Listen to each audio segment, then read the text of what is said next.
Buzz Talk is here, man. Welcome back to Buzz Talk, everybody. First episode, first time we'll be posting a podcast, first time I'm doing this thing, and trust me, I'm nervous. If you see me sweating a little, don't mind, it's a little hot. I'll get a new setup in the future, and that's also part of what I'm going to be talking about in this podcast, man. Let's get started. Buzz Talk, baby. And to start with just about what we're going to do with the podcast, man. I really want this to be more than just a podcast, more than just me just talking to people and me just saying how I feel about sports and just giving my opinion, just calling it a day. I want it to be more inclusive. I want to bring guests on. I want to be able to talk to NBA players one day. I want to be able to go out to games, interview fans, people, players, anything of that nature, coaches. I want to be able to know more about organizations and especially the organization that I love. I am a huge Charlotte Hornets fan. Now, am I brutally honest? Yes. We are a terrible franchise when it comes to moves we have made in the past. And I'm not going to get started on that, and maybe for another episode for another day, because this is about the podcast and what we plan to do. But I know the Charlotte Hornets have had some questionable movement, and people are questioning the Lamelo Ball movement, which we'll get into later in a later segment. The Hornets have made questionable moves, and it's frustrating as a fan, as a person around the area. I'm from the 704 area, but not completely in Charlotte. But I'm right up the street. I would love to, go to a playoff game, but here we are. And we almost made it. It was a good year this year. Don't get me wrong. We had a very uplifting year this year. I felt like the Charlotte Hornets definitely played very well towards the end of the season. And don't mind me if I look over there for a second and also wipe my face a little bit. Don't want to sweat. Don't want to look shiny the whole bit. But in any case, I'm also watching Summer League, watching debuts, and that's a little bit of the news that we'll get into just a little bit, because I think some of these rookies are, my God, they are looking comfortable, they're looking special, and I like what I'm seeing from a lot of the lottery picks as well, and even some of the lower picks. Mentioned Cam Carr, looking like that guy is a great shooter, and the Lakers made a hell of a selection at the end of the first round. But back on the news. I have notes here, by the way. Back to the news. DeMar DeRozan is a free agent. DeMar DeRozan is a free agent. Now, the implications on free agency, I don't know if they're too, impactful, but go to the right team, plays the right role, he could be impactful on a championship team. On the vet men, back to the Spurs, I can see him coming over there and be able to, make tough shots, take tough shots, and key minutes or certain minutes in the game, plug in, plug out. I think he's a good plug-in player. Is he the best three-point shooter? No. But can he come in and be a spark plug off your bench or a spark plug within a lineup? Yes. I think DeMar DeRozan can still do that. I think he's still a very skilled scorer and a midi man. And if you know me, if you ask anybody who does know me, I was a mini man myself. I'm telling y'all, I used to shoot that. But DeMar DeRozan can definitely make a change out here and definitely impact the free agency in some type of way in the NBA. So I can't wait to find out where he plans to take his talents. Other front on free agency, LeBron James has not chosen a team, but he won't be a Laker. And it's gonna be weird seeing him in New Jersey if it's not going back to Cleveland, not Miami. I don't see the Miami fit. I heard people saying, "Hey, you could go back to Miami. Miami's interested." Nah, I'm not really all about the Miami move. The Miami move is pretty questionable in my opinion, and we definitely need to look other ways. I would love the Cleveland move just for the nostalgia factor. Maybe it's last year, may not. We shall see. I think LeBron might have another year. In my opinion, he had already proven me wrong by playing the 40. I used to not be the biggest LeBron fan, so he already proved me wrong going to 40. So I have no doubt he can play another year, especially if he gets on a team that might have a chance. If they don't win it this year and gets the next year, I would bet my money he probably plays again. But yeah, LeBron could definitely is one of them, if not the most impactful free agency this year. So we'll have to see how that goes. LeBron. Listen, y'all. This is a little biased, but it's also, I feel like, and I'll explain why I feel like this is a good fit. I think LeBron James will be an amazing fit in the Warriors. I am a Steph Curry fan. I am a Warrior fan. Yes, I was around for them years when we were tearing the league up. And I was in there for our lows. So, and right now we're at our lowest. Or one of our lowest. And I love the draft pick we got. Yasser Landenberg. I also love getting Porzingis back. I feel like he's a great pick and pop big. Hopefully he can stay healthy and be on the court, and we can use that production to the top percentage. But I feel like LeBron James could help out alleviate a lot of stress on LeBron. I mean, Lord have mercy, on Steph Curry than himself. And himself at the same time. Both of these players can go hand in hand. LeBron's a great passer. Curry's a great guy off ball. And more in his old age, he's been more comfortable going off ball and staying. And I'd rather him go off ball to be able to move around. That's where he's best at, moving off ball. He's the best off ball mover player we ever seen in our lives. So I think LeBron James will feel amazing on the Warriors, for sure. And if I were to throw in one more team that LeBron James could fit into,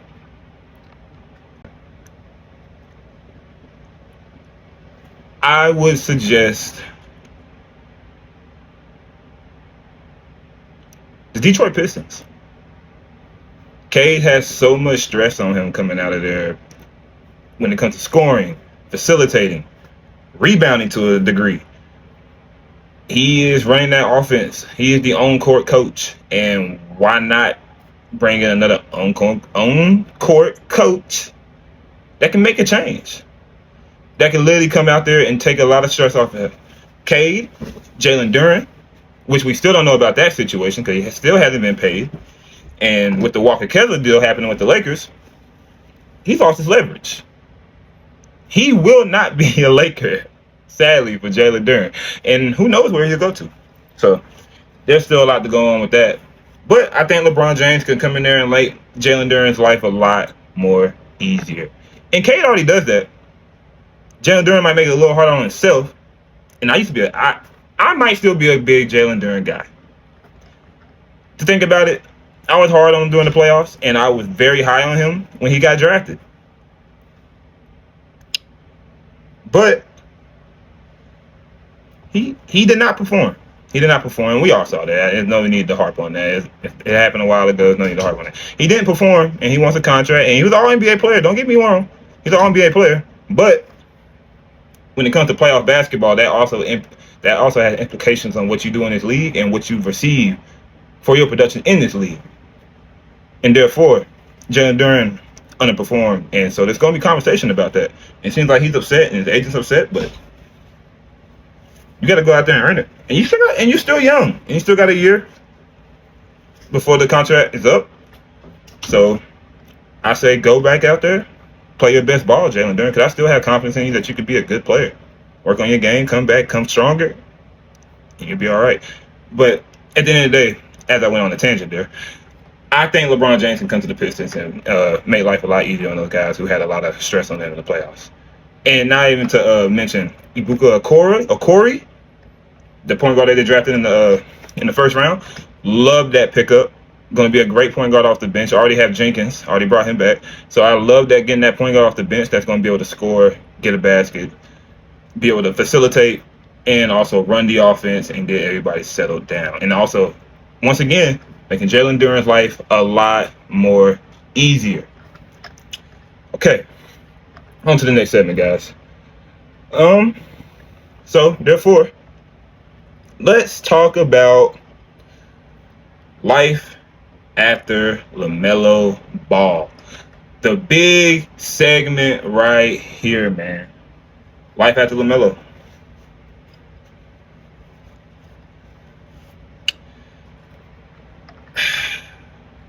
it was bittersweet when I first heard the news about Lamelo Ball being in trade talks already. When I heard that we were listening to offers for Lamelo Ball, I thought this was going to happen about a couple years ago. I can't lie. But this makes sense, and I'll explain why. Lamelo Ball, yes. Is he our franchise star? Yes, he was. Was he a great player when it comes to excitement, bringing in the crowds, making basketball fun in Charlotte again? 110%. I went to a Charlotte Hornet game a couple years ago. New York Knicks, Kimba, first time back in Charlotte, man. It was an amazing game. It was back and forth. We had Miles Bridges doing the windmill. We had not Mitchell Robinson.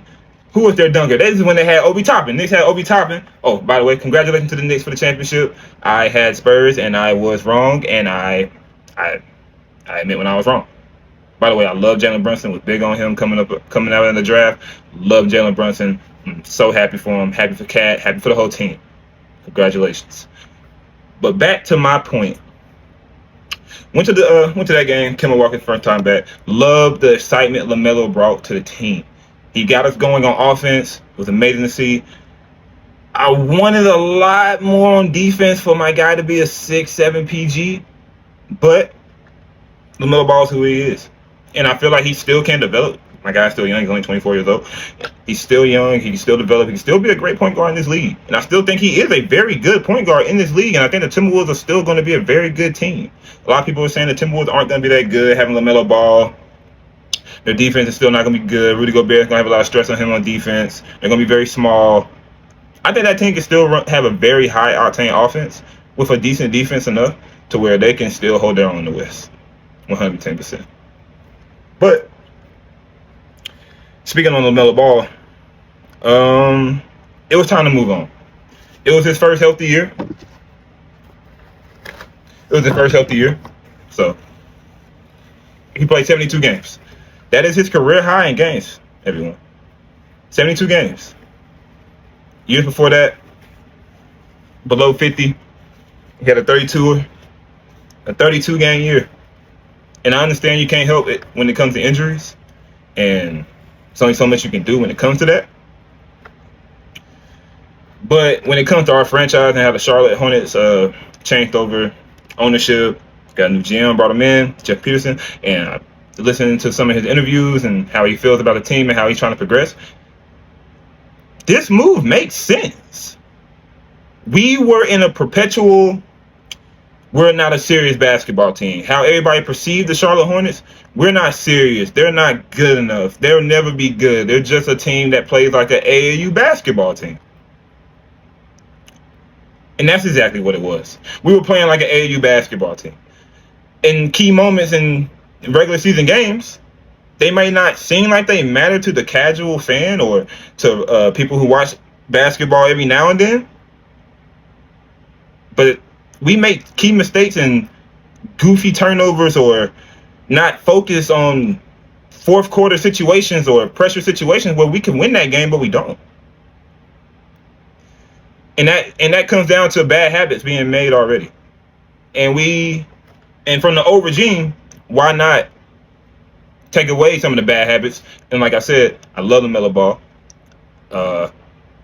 I like Miles Bridges. Still cool, but I like Miles Bridges. But at the end of the day, that regime had bad habits that was still at this organization, and we wanted to scrub it clean. We wanted to change the way we view our franchise in a way, and I feel like we went in and got some culture changes. We got two guys that play together in Hans Steinbach, Chris Anderson Jr. They both played together back overseas, and they played together for about 3 years now. And listening on some of their interviews, both guys sound really motivated. Both guys sound like they're willing to lay it on the line to play Charlotte Hornets basketball and produce and progress and get better. So that was lovely to hear from both those guys and hearing from Jeff Peterson on how he views the team, how he wants us to progress. He wants us to be a team that trusts the process, even though I am scared of those words because the 76ers have not won a championship and they've trusted the process for 20 years. So I don't think they're doing the trust the process anymore, but Yeah, man, I'm gonna trust the process though. In this situation, I've listened to Jeff Peterson. I've listened to his thoughts on the team, how he feels about the team, what he wants to do with this team, and everything seems pretty positive, man. Everything seems like he's locked in. He he's drafting on who fits for this team, who's a good fit, how we play, how we run the floor. I think Hans Steinbach is one of the best rim runners on the court in damn near any situation. Watching some of his film, the way he gets positioned on offensive rebounds is amazing. And it's so much different from Musa, who just uses pure athleticism and power, just running in and grabbing rebounds, using his speed. Hans Steinbach's gonna put his big body on you and get that O board every time. Every time. And also has some upside with shooting. I don't know if he'll be shooting right out the gate, so don't quote me on that for this year. But I think he does. He definitely has some upside in shooting. His jumper looks good from what I've seen. His jumper looks good, so I definitely got a lot of faith in Hans Steinbach and Chris Anderson Jr. Man.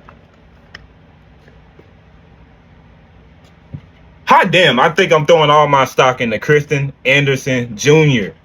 The man can hoop. The man gets buckets. The man knows how to run that pick and roll. The man's quick.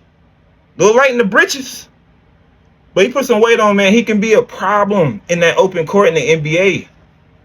In a pick and roll league? Yeah, man. Chris Anderson, I love the film I seen from him. The kid looked like he got his head on his shoulders tight. He looked like he's ready to work.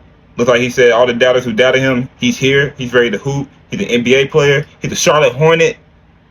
Welcome to the team, Hans Steinbach and Kristen Anderson Jr. Life after Lamelo, man. Life after Lamelo. It's gonna be a process. And to touch on some more life after Lamelo, the Jaylen Brown situation. So there was a lot of rumors. The Hornets made that big move to move LaMelo's contract, and then we moved Miles Bridges' contract for more picks. By the way, these picks, I feel like, yes, some of them are low value. Like, they're okay. And with these new lottery odds, we don't know what could happen, by the way. But I think these picks are going to be decent. And we have 10 first-round picks for the next, 5 to 6 years? 6 to 7 years. So I don't see anything wrong with that. We capitalized on selling high on LaMelo Ball, and honestly, in my opinion, I think we fleeced the Phoenix Suns. Yeah, I said it. Fleeced the Phoenix Suns. We traded Miles Bridges and got a unprotected first round pick. Everybody. And we're mad we traded Miles Bridges. I've seen some posts. I've seen people talk about it. I'm sorry to say this. We will be okay without Miles Bridges. 1,010%. We will be okay. The man he's a decent player. Don't get me wrong, decent player. He did a lot for Charlotte. He did some things for Charlotte. But we got a lot back for Miles Bridges. That was an amazing trade for us, and I felt like we definitely got off and ran away from the Suns with quite a bit of jewelry. But the Jaylen Brown situation, there's no doubt in my mind that we could have offered the Boston Celtics so much more for a Jaylen Brown, especially if they were looking for cap flexibility. We could have offered them so much more and better fit. So if that tells me anything, because we haven't heard anything from the Charlotte Hornets or anything like that about this situation, we didn't want Jaylen Brown. And I'll be quite frank with you, I didn't want Jaylen Brown. And I'll tell you why. I don't want to move the train too fast along, if that makes sense. I don't want to accelerate our timeline. I am happy where we're at, in a sense. We are We are stacked up on draft picks. We have nothing but young prospects that have nothing but room to grow on this type of team. We re-signed Kobe White, who I think is a good player and a North Carolina native. And honestly, I just love Kobe White. He's a hooper. He's from North Carolina. I'm from North Carolina. I'm a hooper. I'm going to always show that love. My brother's a Chicago Bulls fan. I'm going to show that love. He cooked my brother in a Jacksonville Invitational. Kobe White. That ain't cool, bro. I'm playing. I'm kidding him. But now we have a great team set up for something I say has the ceiling of a 6 seed, which is playoffs, which we haven't done since Kemba Walker. As a 6 seed, or at least a playing team again. Anything below that, I will say, is disappointing, sad, failure in some people's minds. I wouldn't call it a failure, because we did just trade our franchise player, and it's going to be an adjustment. It's definitely going to be an adjustment. But I definitely have faith that we can definitely be a 6 seed. Between 6 and 9. I don't even want to be 10. I'm tired of being the 10th spot in the play-in. I think we were 9 this year, actually. So let's upgrade. Let's be 8. Damn it. I'm tired of it. I'm ready to see progression. I talked about it with my brother one time. Sorry. I know it's hot. I'm sweating. It's going to be all right. First episode. It's going to be a lot of different things in the future. We're going to get to that in a few.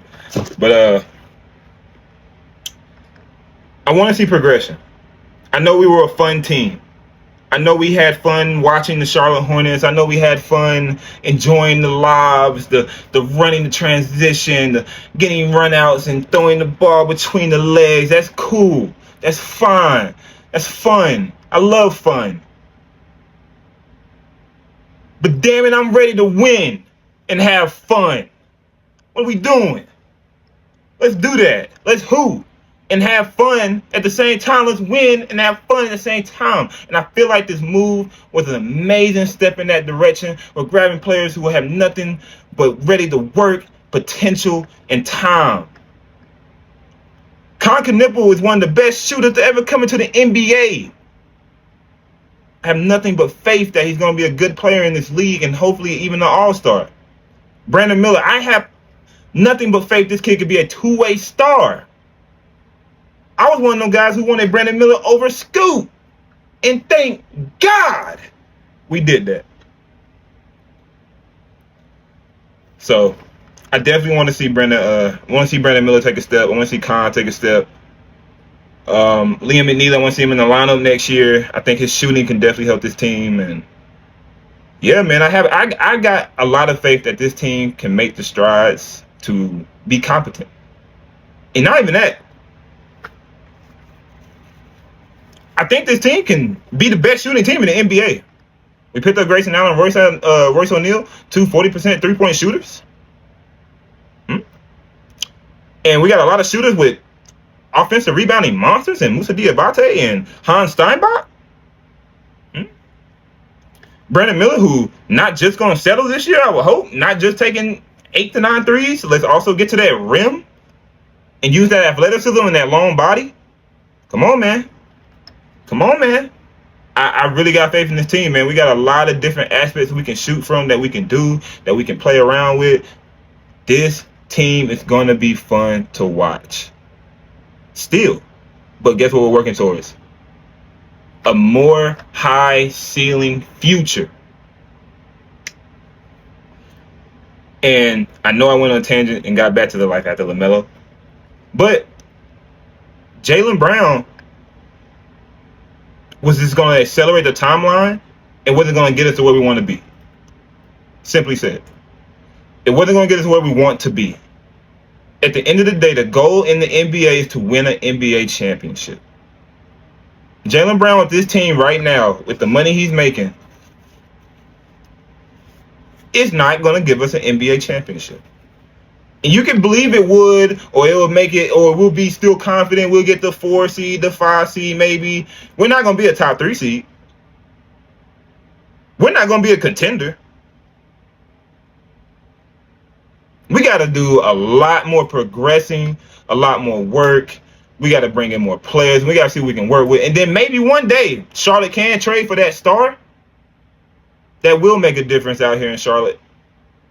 And we will get to the playoffs a lot more, and we have something to root for. I'll be at the games a lot more, watching our guys go crazy and hoop, have fun, and win. Have fun and win. Win. But I guess I'll leave that there. I love the Charlotte Hornets. We'll definitely talk more about them in the future.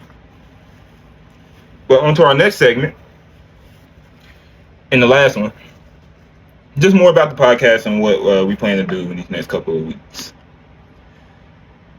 I definitely plan to have an actual camera, because I'm a guy who likes to be honest. I'm going to be real.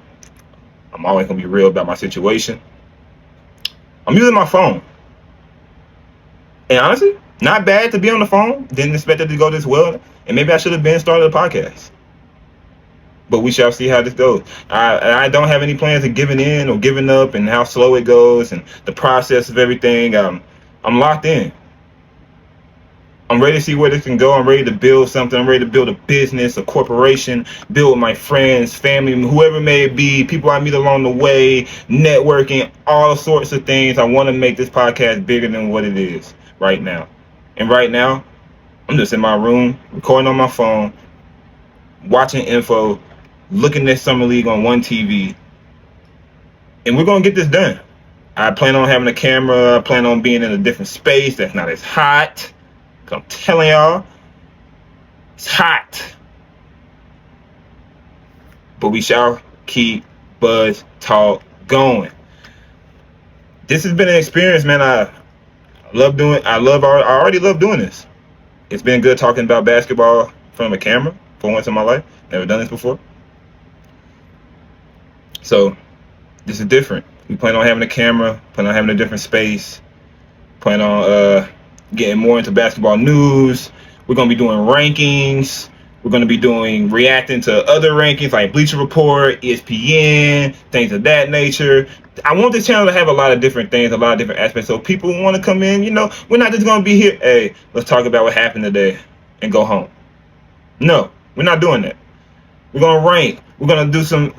I'll do all time rankings. We can do a draft. I'll even have friends on here sometimes doing a draft, some guests. Even sometimes we even get some interviews with some players. I'm going to do what it takes to make this thing a reality.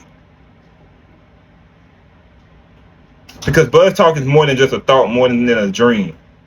More than just a channel, more than just something I want to do. This is something I think that can become something greater than what it is right now. And I have nothing but faith in that. And I appreciate anyone that came out to watch this video. It's been an amazing time to create this video, and I plan to create a lot more, and I hope to see y'all on a lot more videos, man. My name is Greg Joseph. I'm from North Carolina, out of Salisbury, North Carolina, Charlotte, however you want to split it. And this has been BuzzTalk, man. I'm gonna catch y'all next time in the next video. Peace.